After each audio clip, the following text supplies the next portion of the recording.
Hey YouTube, Joeboy here. So, Nightmare, Luffy, and Wano.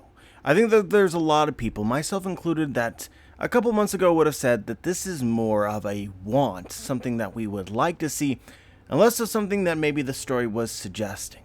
Or if it was suggesting it, it was very, very subtly.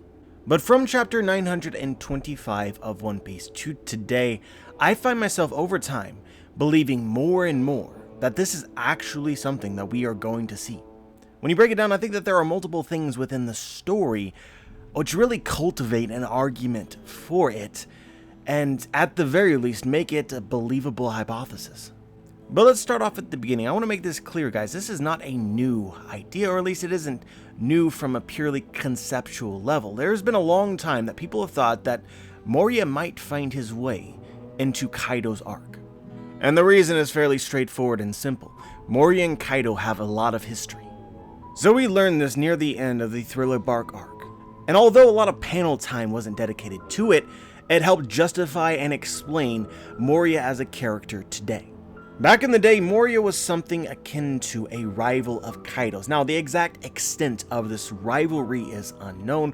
Perhaps it was one-sided. Perhaps at one point in time, Kaido and Moria were equally as powerful or pretty close to that. I'm not really concerned with how the dynamic actually was. All that is really important is the outcome of this rivalry, the end point. Kaido defeated Moria and killed his entire pirate crew. It's pretty apparent that this was a huge turning point in Moria's life. Afterwards, Moria was hesitant to have living crew members, choosing rather to use his Devil Fruit ability and the expertise of Dr. Hogback to create a crew of the dead, essentially an immortal crew, or a crew who, if they had any casualties, would be of no consequence, no significance. A crew that is meant to be replaced. Simultaneously, I feel as though afterwards Moria was far less headstrong than he may have been previously, far more cautious and less prone to rush into things. He then settled in the Grand Line in the Florian Triangle, where likely he would not have been disturbed. He's also not in the New World dealing with the very strongest pirates, and he bided his time creating this gigantic crew of the dead, secretly and quietly collecting the very strongest bodies and shadows that he could find. But all of this had a purpose. So Moria outright states that he intends on becoming the Pirate King, and I think that a lot of people may assume that that is Moria's endgame, and I do believe that is true, but only part of the truth. I think that Moria might be primarily motivated to defeat Kaido, and in fact, defeating Kaido in Moria's mind might be just the same as becoming the Pirate King, because to have the strength to defeat Kaido means the strength to become the Pirate King as well. I think that everything that Moria has been doing since before the Straw Hats arrived in Thriller Bark, to the arc itself and afterwards, has been directed at defeating and killing Kaido, as revenge for killing his pirate crew. And I think that realistically, this is pretty easy to justify. I think that most people believe that if you're going to become the king of the pirates, that you have to defeat the current strongest contestants who are trying to do the same, the Yonko. And if Moria is going to select a Yonko to begin with, obviously it's going to be the one that he has personal history with. So to sort of bring this back and simplify this, I think that for the last several decades, Moria has been working towards defeating Kaido as revenge, and as a stepping stone. It is for all intents and purposes his endgame. So now I'm going to pose this question. With this history being established, do you think that Oda would abandon the opportunity to have Kaido and Moria meet again and settle their differences? I think not. Although this wasn't outright foreshadowed in Alabasta, the arc in which he was relevant, Crocodile, we learned later that Crocodile was defeated by Whitebeard and was the reason why Crocodile never became more than what he was. Whitebeard crushed Crocodile's dreams. Then Crocodile, much the same as Moria, went back to Paradise, went back to the first half of the Grand Line, and completely reevaluated his way of being a pirate, changed his philosophy completely, changed his ideology, changed his plans, and then you had Crocodile, just the same as Moria, biding his time trying to find this ancient weapon to give him that edge that he needed, that he lacked before, with the purposes of defeating Whitebeard. So whether Oda conceived this after the Alabasta arc or not, he certainly found a way to introduce Crocodile into the Marineford arc, almost conveniently so, where he could utilize and play upon that previous relationship. This is almost exactly what I'm envisioning for Moria. And at the very least, I do think that it would be weird for Moria to have all of this history and reason to target Moria, but never be given the opportunity to try. Is Moria just going to read the paper, find out the Strats defeated Kaido, and just say to himself, well, I guess I no longer have purpose in life? Guys, I just feel as though that he has to at the very least witness it, be a part of it in whatever large or small way. It would be unfair to his character to do it in any other way. But of course, this is what some people were speculating many years before we got to the Wano arc itself, when we got to Kaido. Shortly after arriving, however, Moria found his way into the story, not yet in Wano, but in a scene in the middle of Wano featuring the Blackbeard pirates. And aside from this, there is a specific element within the Wano arc which relates to the Thriller Bark arc and Moria's past in Wano. For me, it kind of feels like Oda might be priming us for Moria's arrival in Wano, as many people speculated for years. So let's start off with Zoro and Shusui. As you guys know, Shusui is a relic of Wano, the sword of one of their most famous historical figures, Ryuma. Moria pilfered his grave, likely in Wano itself, stole his body and stole his sword, and took it to Thriller Bark. And so from here, I think that you guys should know what happens. The Strats fight against Moria and his crew in Thriller Bark. Zoro specifically fights against the legendary samurai, Ryuma reanimated using Moria's shadow abilities. And then Zoro is acknowledged by Ryuma, and Ryuma basically gives him Shusui, as I interpret it, deeming him worthy. But of course it becomes apparent later, when the Strats encounter the samurais Momonosuke and Kinemon, and they join them in their quest of defeating Doflamingo and then Kaido, that the people of Wano are not aware of what exactly happened to Ryuma or his sword after Moria had originally taken it from Wano. So when Kinemon initially realizes that Zoro possesses Shusui, he is angry. At the time, as far as he is aware, Zoro was the one to steal the sword, and even though they rationalize later that Zoro isn't old enough to have stolen it, it was stolen 20 years in the past, he must have gotten it in some way from the original thief, and it was not his. He did not earn it.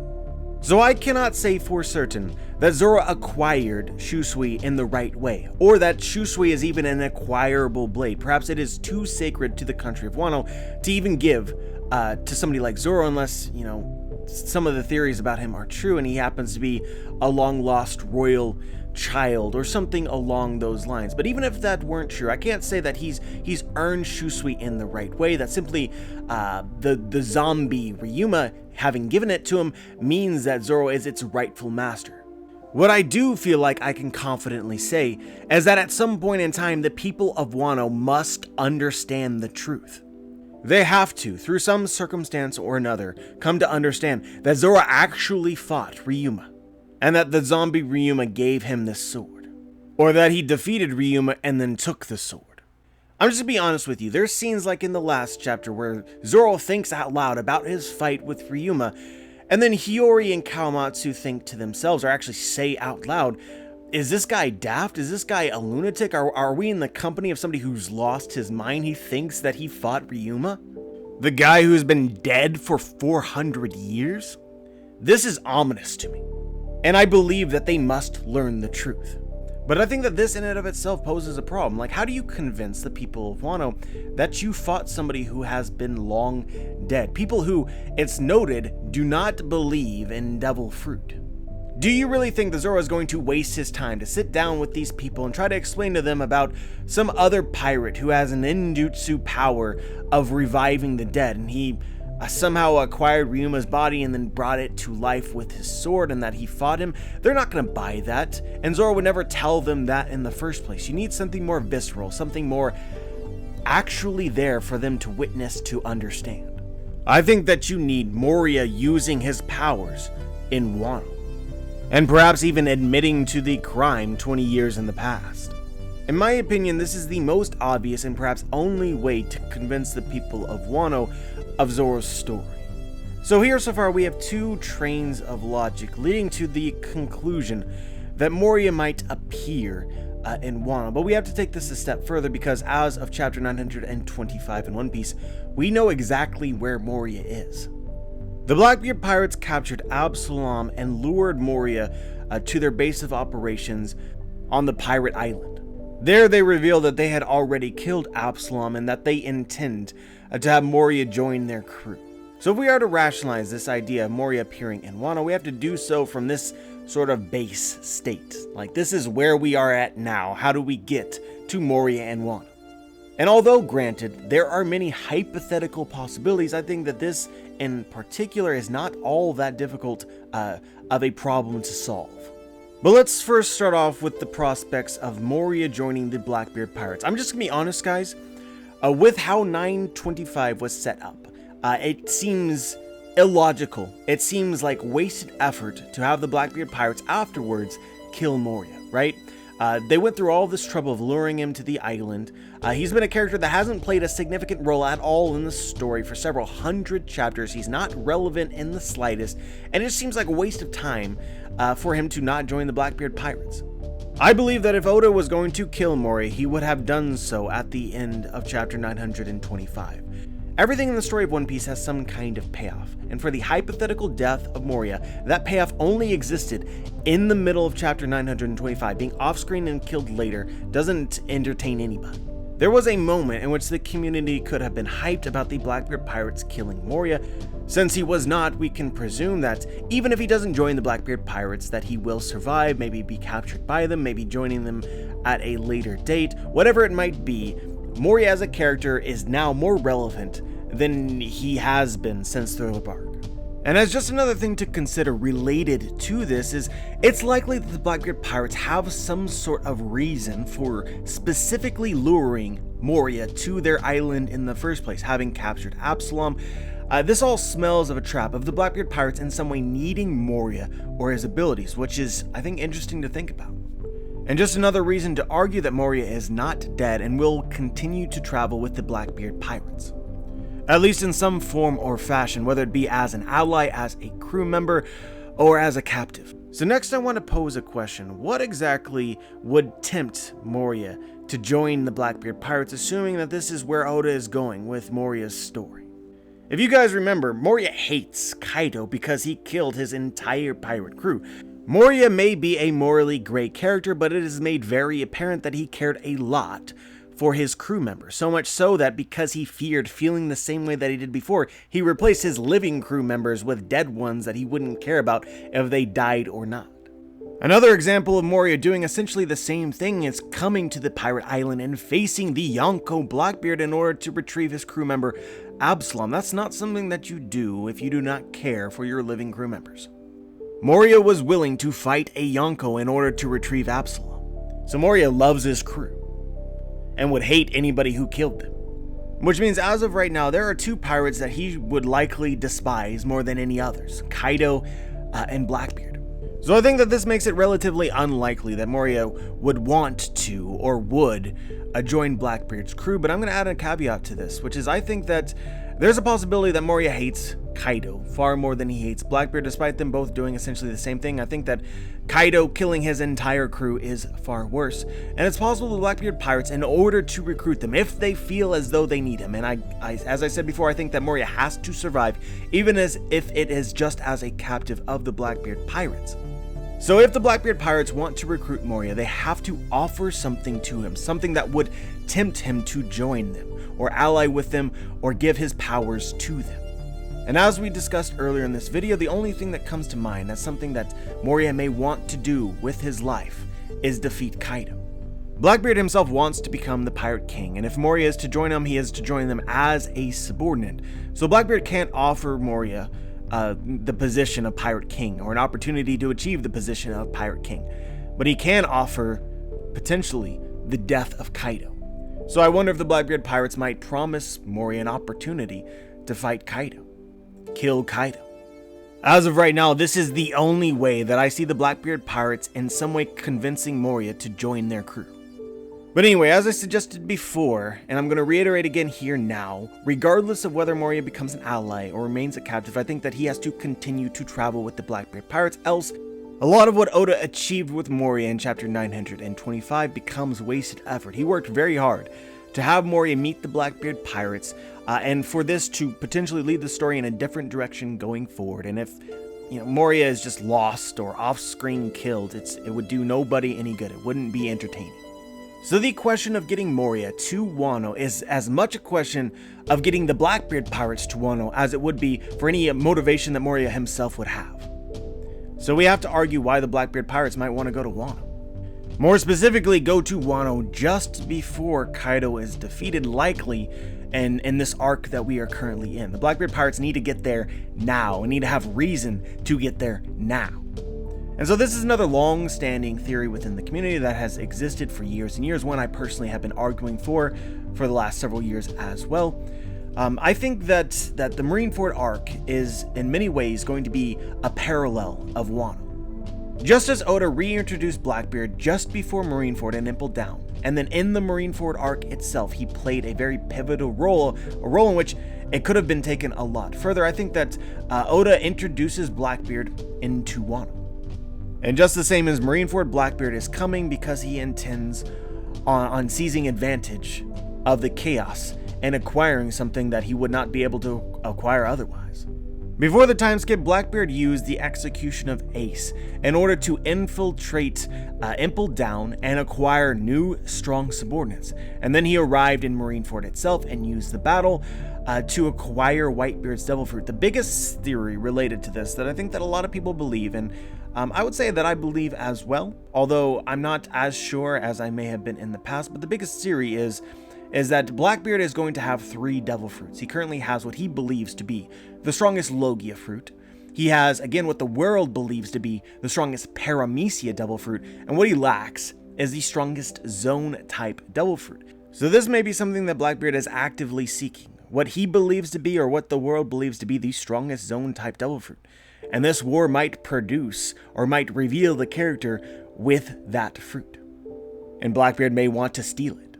The 2 biggest ideas of these is that Blackbeard is interested in Marco's mythical zone, Phoenix Devil Fruit, and or Kaido's mythical zone, Dragon Devil Fruit. Whether or not Marco appears in Wano is a question, but it is definitely something that this story earlier suggested would take place, and obviously Kaido is in Wano, and if Blackbeard were to ever acquire his fruit, he would need to be there very near the time of his death. Now, I don't want to go fully into these theories, but I do want you to understand both Marco and Kaido's fruits would complete Blackbeard in almost perfect ways, right? So right now Blackbeard can cause utter destruction, and he can nullify Devil Fruit abilities, but he still takes damage. And both Marco's regeneration and Kaido's invulnerability would make Blackbeard almost unbeatable, theoretically. A kind of antagonist that you could definitively say is a notch up, a step up from whatever the Strides are encountering now with Big Mom and Kaido. So this would give Blackbeard a reason to be in Wano. But what I do want you guys to understand about this is that we do not know this for a fact. We do not know that this is Blackbeard's objective, it's his goal. It could be Oda could pursue some other pathway. For sure, 100% what I'm willing to argue is that Blackbeard will take advantage of this war that Kaido is about to start, the alliance of Big Mom and Kaido, and how much it distracts the world government and most, if not all, of Blackbeard's enemies. This is precisely what happened in Marineford with Ace's capture and the battle with the Whitebeard pirates. Blackbeard used that to gain something. He is going to do that again. But you also have to keep in mind that you have to think in grand terms. You have to have lofty ambitions. I see a lot of people saying that Blackbeard's going to go attack Whole Cake Island and retrieve Big Mom's poneglyphs, and that may be true. But for those thinking that that is his end game, what is that? This isn't a lofty enough ambition. What is 2 or 3 poneglyphs to Blackbeard? Is that really something that he can walk away from and say, wow, I really got them there? I would say no. Especially given all this chaos in Wano would give Blackbeard the opportunity to take Kaido's poneglyphs as well. Kaido might have even more than Big Mom. So the poneglyphs that Blackbeard could acquire in Whole Cake Island are basically the same as the poneglyphs that Blackbeard could acquire in Wano, but there are so many other things to gain in Wano, then the comparison between the two is not very close to me. It's not anywhere close to the victory that Blackbeard had in Impel Down and Marineford. Through Impel Down and Marineford, Blackbeard acquired some of the world's strongest subordinates. He acquired one of the world's most powerful Devil Fruits, all the while increasing his notoriety 100-fold. Nothing Blackbeard could do in Whole Cake Island would be anywhere close to that. And it is my opinion that during the course of the events in Wano, Blackbeard will gain just as much, if not more, than he did previously. So for me, more than anything else, this really limits the places that Blackbeard might show up. The only places that make any sense to me is Wano and or MavisHdz. So I hope that this was a convincing enough argument that Blackbeard might or will show up in Wano. And as we said before, if Blackbeard shows up in Wano, I believe overwhelmingly likely that Moria is going to show up as well. And there would be a lot of significance in him doing so. So now let's talk about Moria in Wano and Nightmare Luffy. Firstly, it's already suggested that Moria has already visited Wano in the past in order to retrieve Ryuma and his blade in the first place, so he may know exactly where an entire legion of potential samurai soldiers would exist for him to reanimate. Also, I just want to throw this in as a side note. I expect that if Moria shows up, that he will have access to powerful shadows. It's a question as to what the Blackbeard pirates will be doing before they arrive in Wano. Some people want them to show up in Whole Cake Island in order to steal poneglyphs. Sure, go ahead and do that. Ravage Whole Cake Island, steal those poneglyphs. There's literally nobody there that can really oppose you unless Katakuri is. But even still, you're dealing with a Yonko and his entire crew. So maybe they show up in Whole Cake Island. Maybe they show up somewhere else before they arrive in Wano. And Moria has an opportunity to steal thousands of shadows. The source of the shadows isn't really all that important because there are ways that Oda can use to find Moria shadows to give to zombies, but I expect that if Moria arrives, he will reanimate these zombies and or others, and it will become apparent to all the people in Wano of how exactly Zoro could have fought Ryuma, and meet face to face the person who robbed Ryuma's grave 20 years in the past. But as we have argued and made apparent earlier in this video, if Moria shows up in Wano, his endgame, what it is that he will want to do is defeat Kaido. That will be his primary motivation. So Moria and the Strats are going to be allies by circumstance because they share a common enemy. Both want to achieve, for the most part, the same goal, which means that they could fight together. Guys, this has become an even bigger question than when it was first introduced in the story, but what the hell happened to the sword that Luffy borrowed from Hitetsu? And what exactly is the purpose of this sword in the story? Initially, we thought that Zoro was going to wield this sword, but as it appears now, Zoro is going to retrieve a third sword. He's going to have 3 swords. He doesn't need a 4th one. So what role is this sword actually going to play? And guys, I just wonder if Oda isn't setting up Luffy himself wielding the Kitetsu after absorbing shadows that Moria will give him, transforming him into Nightmare Luffy in the fight versus Kaido. A lot of people rightly said at the beginning of Wano, what is Luffy doing with a sword? What is he gonna do with the sword? When he first used it, he didn't actually slash anyone. He punched someone with the sword in his hand. A sword is useless to Luffy, except when he absorbs shadows. As we saw during Thriller Bark, Luffy absorbed the shadow of a swordsman and gained the ability to use that weapon. If Moria appears in Wano and starts taking shadows from samurai and then Luffy later absorbs those shadows, he's going to be an insane swordsman and will obviously be needing a sword worthy of his skill. And at the same time, everybody is drawing parallels of Ryuma, his past in Wano, having defeated a dragon, and they are suggesting that a swordsman, a samurai, needs to defeat Kaido in the same way. Well, everyone's pointing at Zoro, but then if Luffy absorbs shadows, then he would essentially be a swordsman, and it would be, in a way, a parallel to Ryuma. Again, another master swords user, a samurai, defeats a dragon in Wano. But really, what I like about this idea more than anything else is that right now we don't know how Luffy is even going to be capable of defeating Kaido. He needs some absurd growth in strength, and right now he's working on his haki, but that's not going to be enough. He needs more power. He needs to improve Gear 4th, or he needs to come up with a new Gear 5th, or have a form such as Nightmare Luffy. This is a reasonable way to give Luffy the power-up he needs to really do some damage against Kaido. And Oda can even get really creative, have Nightmare Luffy coexist with Gear 4th. That would be incredible. Gear 4th Nightmare Man or Gear 4th Shadow Man.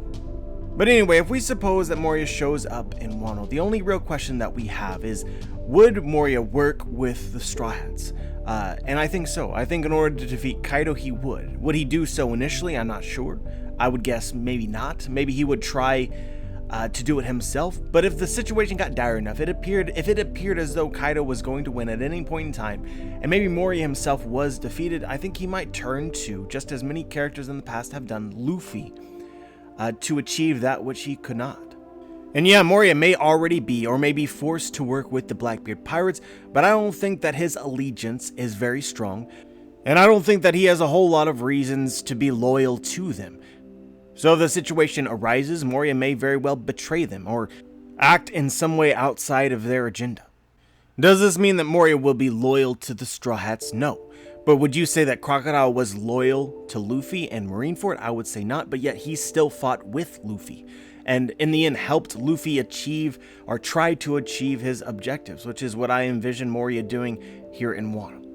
But at the end of the day, do I really care about Moria? No.